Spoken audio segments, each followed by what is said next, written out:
getting a little bit about the history of the airplane. This, if you see on the side of it, says Eastern Air Transport. It's because that became Eastern Airlines, and this was the very first manufactured commercial airliner. And that is the first plane for Eastern Airlines, for what became Eastern Airlines.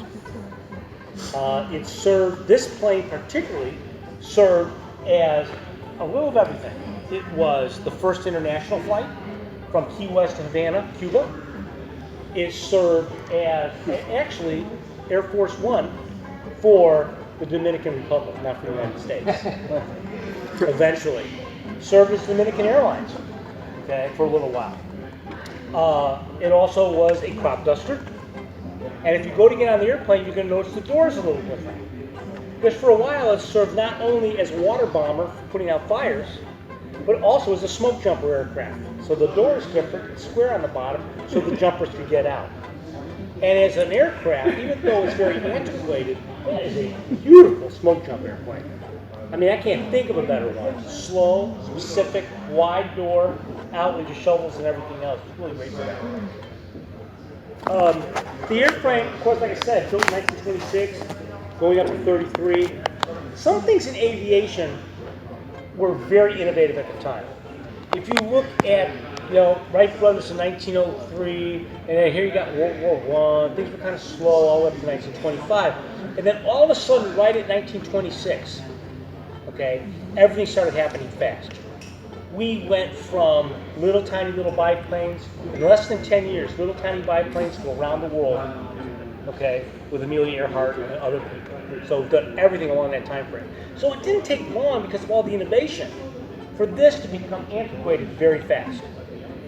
So it no longer was a good airliner. The Boeing 247, the DC-2, and eventually the DC-3 became the primary aircraft, and this thing was not very cost effective. It burned a lot of fuel, didn't hold a lot of passengers, didn't go a lot fast, didn't hold a lot of cargo. So it became useless by the time 1935 comes around, and that was the end of that. But it also served as a lot of mining operations, a lot of cargo operations, particularly in desolate areas. So the tundras of Alaska, or the deep of the Amazon jungles. And if you look at some of the old movies of the time in the Amazon jungle, you see a lot of these airplanes in movies. Humphrey Bogart ran in one in the middle of nowhere, right? I mean, it's kind of cool stuff, right? The airframe, this particular airframe in 1973 had substantial damage. It was picked up on its ties and knocked over backward in a thunderstorm and became a completely desolate airplane. And the EAA purchased it, as is. Spent 12 years and lots of money restoring it. In 1985, it was returned to service, but not as an experimental aircraft. It was restored to service as a certificated aircraft, just as it was in 1929. Out of the factory. So what you're seeing there is the same paperwork that's used for 737 is what we use for that back in service. Okay. Now, if you look around you, you'll see some famous airplanes, like an F-14 that's over in the other hangar over there. You got that F-16 in the corner over there. And as you know, those are expensive warbirds. A wing on that airplane costs about $1 million for those airplane wings, right? In 2019, a new wing was put on that airplane. It cost $1 million. 2019? And the reason it costs $1 million is you can't go online and look up, I need a wing for 1929 something or other. So you had to design not only the tooling to make it, you had to find the metal to make it, and you had to find an organization that was capable of not only building it, but building it 100% faithfully as the wing on the original. That's why it costs so much money. The good news is the next one will only cost $500,000. Burns about 60 gallons an hour. And how long is the flight? About 20-30 minutes. Or until we run out of gas. Whichever comes first. Whichever comes first, right. We do have pedals that help. You're not going to run out of gas today, I can assure you. The air is a little bit of a movie star. It played in a Jerry Lewis movie called Family Jewels. Also had a Johnny Depp movie in 2008. Don't remember the name of that movie. And it has another couple of interesting things. For instance, I found out more about this a little while ago. It is the first one to carry a cow. It gets better. It's the first one to have it in-flight milking. Now, interestingly enough, there were two reasons for this. I'm adding to this because I just learned it. I think it's funny. They would take the milk, put them in. If a train goes by real fast outside of a dairy, cows don't give milk for a day. Right? If you transport sheep, for instance, will something be negative? So what they wanted to find out was, what does air transportation do to animals? I don't know if they ever found out, but at least they brought milk from there.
Thank you for that. That was It was pretty cool.